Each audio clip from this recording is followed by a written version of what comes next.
So,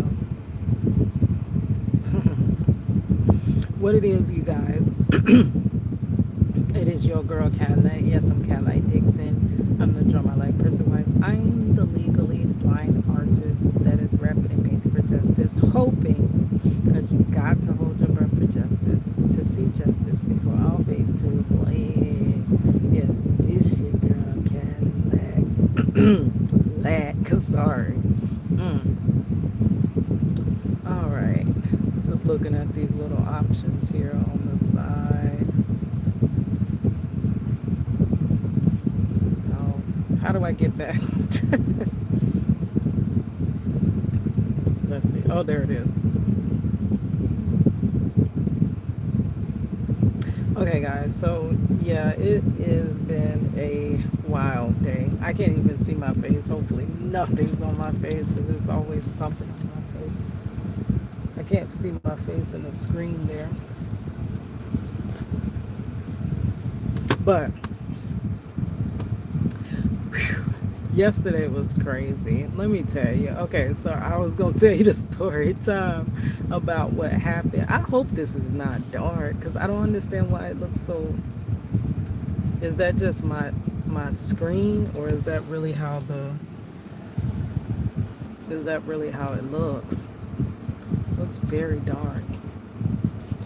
But I was trying to tell you the story time of what happened yesterday. Oh, but I got off into a rant slash testimony slash everything story time. But it started yesterday. I had dropped off my grandkids about 8:30 p.m. So it was a night that I can kind of just no,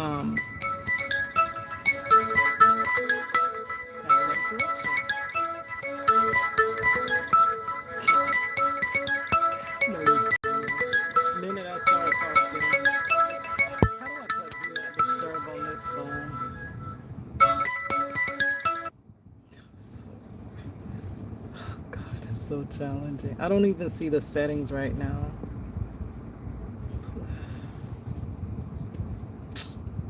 I don't see my settings because I don't want that to be like through the whole thing. It's only showing me notifications. Hold on, guys. Nope. It won't let me go to a different screen. My other one used to let me go to my other tabs. So I don't even know how to. Let's see. Maybe I can at least turn the ringer off. No, that's media. That's the ringer. So maybe it won't ring out loud. I don't know. Y'all know how it goes. It still rings even though I try my best to turn it off. Sorry. So now that messed up the whole first part of my video. But anyways, it started out dropping my grandkids off 8:30 the night before because my daughter has clinicals. She gets up early, so she's like she can't really deal with the hustle bustle of dropping the kids off to their nana's house. So instead, she kind of already have them over there. She can get up and get to where she needs to go for clinicals. So the kids were gone, and I was able to sit up and just I worked on putting all my endless amount of content into playlists. And now I have an endless amount of playlists, but I mean, I'm trying to sort through this channel. Y'all know I'm not sure where I'm going with my creativity, my content creation, because the justice thing is just not the thing.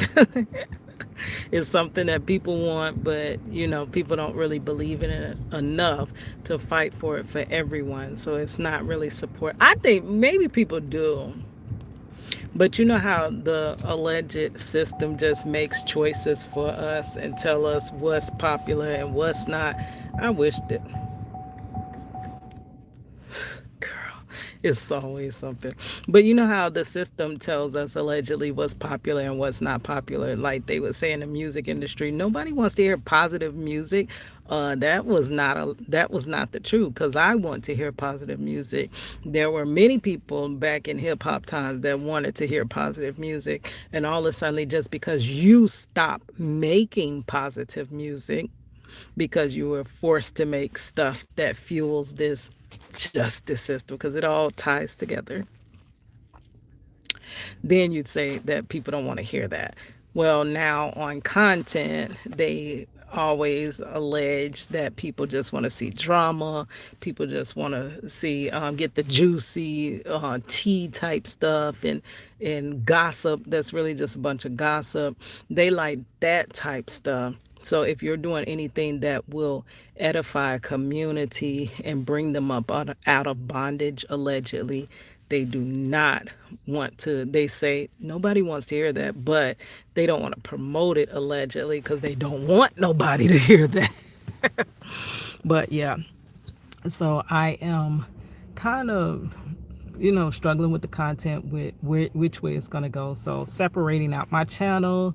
I will keep the channel. I'm definitely not getting rid of the channel, but I'm going to have to branch out to do other things, right? So I was working on that and was doing good and just being in prayer and praise and thanking God. And it was a lot. Like I get to sit down with my journal and actually get my feelings together, get my thoughts together, get my to-do list together. And around, I would say it was one something, I got real sleepy. Now, on my day off, I have 2 days off. I did not want to go to sleep because the moment I go to sleep, it's kind of this stuck in this grind mode, stuck in what the alleged matrix puts us into, always working, working, working, trying to prove that we've done enough to be able to rest, right? If I still got bills to be paid, and if I still am in debt, or if I still have not achieved, it makes me feel like I need to still be doing more. Hustle, hustle, hustle, hustle, hustle hard. All those different songs and Jeezy the Snowman. I sleep when I'm DEAD and stuff like that. That is the mentality that they have pressed us to be in. So I'm still struggling with detaching allegedly from the matrix. I'm trying to, but it is a struggle because it's like when they come out of prison, them struggling that institutionalization. Though they may not choose to or want to be institutionalized, after a while, that becomes your mindset and you have to struggle to get out of it. You're going to need prayer. You're going to need everything to break those things that were, you know. So I'm trying to break the hustle mentality, the matrix, aligning with the matrix allegedly. So I'm like, I'm just going to go to sleep.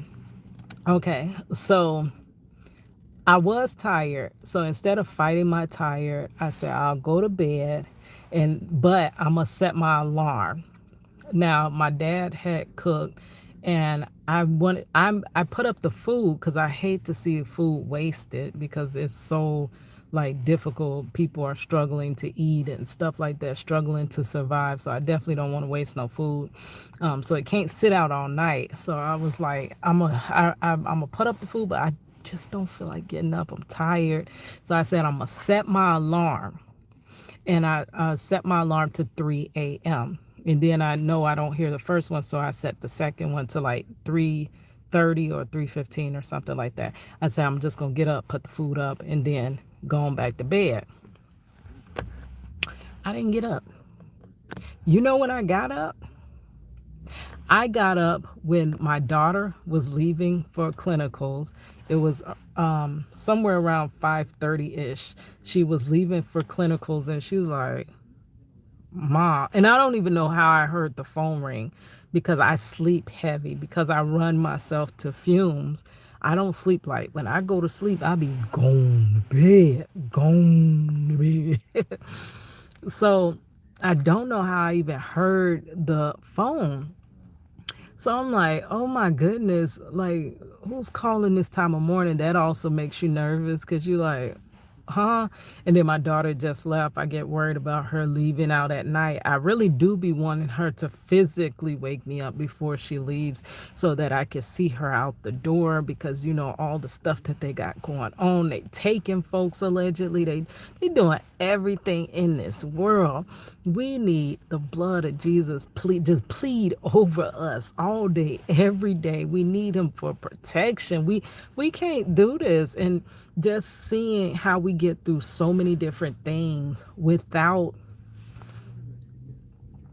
even thinking about it. We don't realize all the dangers we've bypassed or gotten around, or it kind of missed us by this much. It's from car accidents to them taking people to it's all kinds of to them.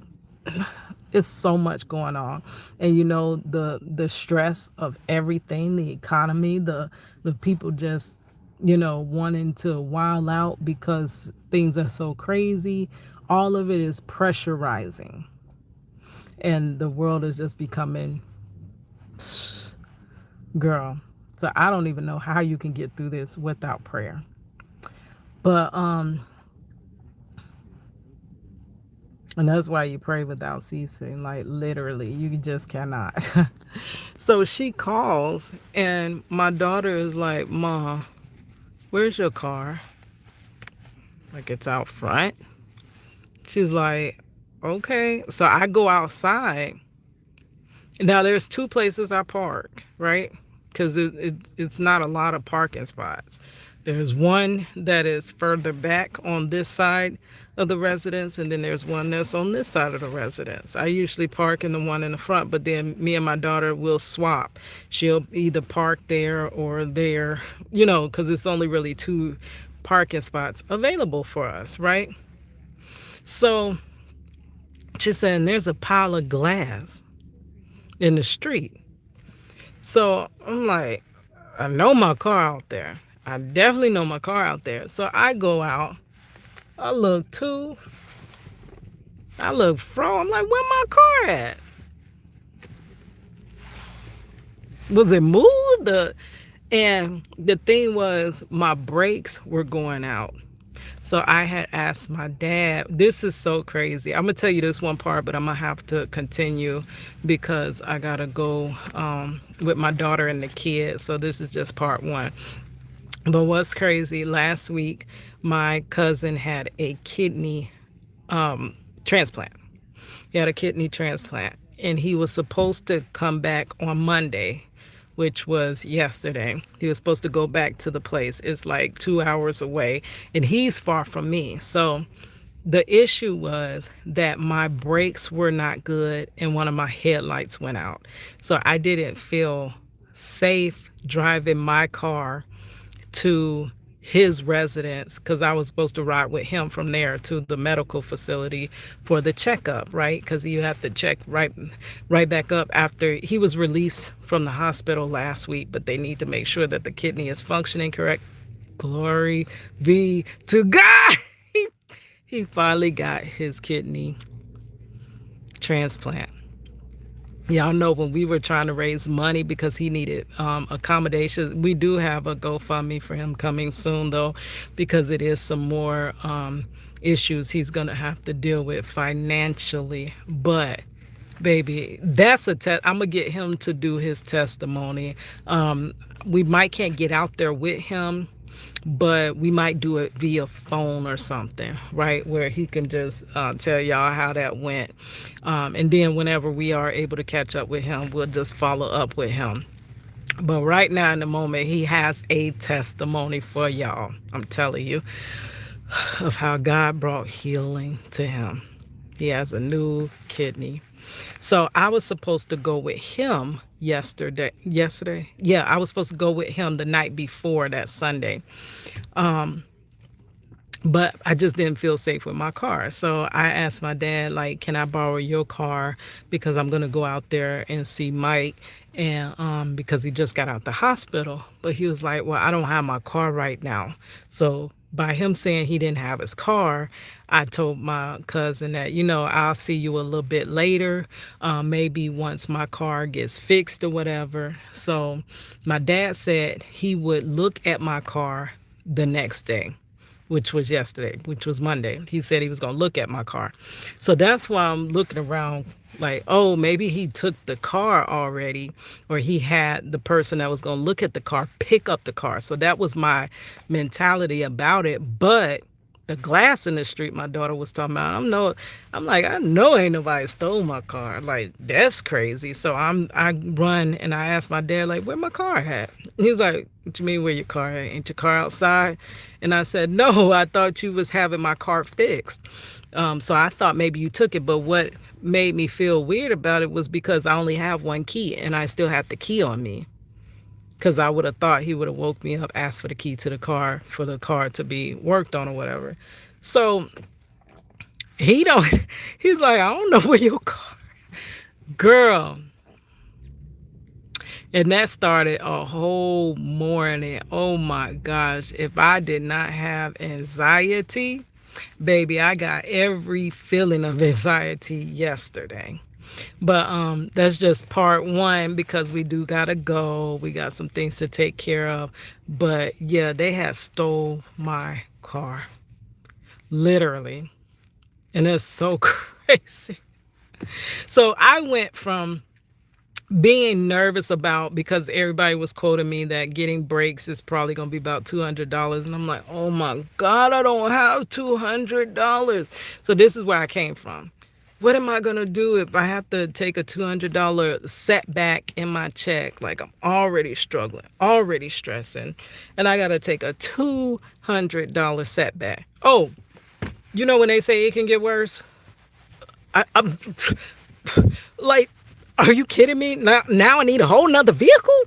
They took my whole freaking car. Are you kidding me? And my car is paid off. I desperately don't want car payments. I can't afford it. I can barely afford the car insurance. So I'm like, how do I go from needing brakes and not even being able to pay for brakes? Gonna break my bank to pay for brakes, and now my car's gone. Like, girl, but I'll finish the story time when we settle back in, probably later this evening.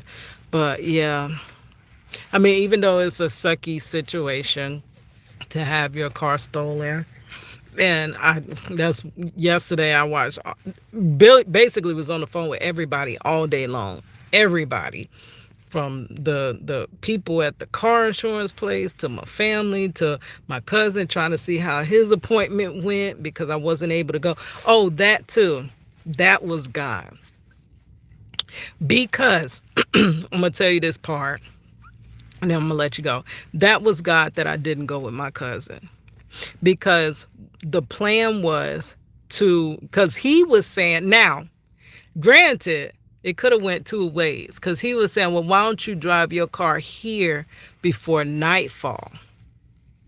But by me having issues with the brakes, I still didn't feel comfortable, right? So either my car wouldn't have been present, and then the person wouldn't have stole my car that day. But whenever my car came back, they may have targeted that day. So I may have avoided the situation that night, but if they're targeting Kias, then eventually they may have hit me. But now we find out in the neighborhood, someone down the street, car was stolen. My car was stolen. It's so and they say it's young guys most likely, and I'm like, this irritates me, because I fight for criminal justice reform, prison reform. I'm fighting for you young dudes to all they're doing is messing up their lives. Even if they don't get caught this time, you know what that leads to. It leads to doing it again and again until it's something detriment bad happens. You end up in there like Marcello, or you're gone because you don't know whose car you're taking.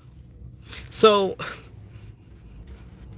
I wish these young boys would just I wish there were more. Like, I was watching one thing where they were also trying to do the preventions on the cars, like telling you put a car lock. Like, we going back to the 90s now.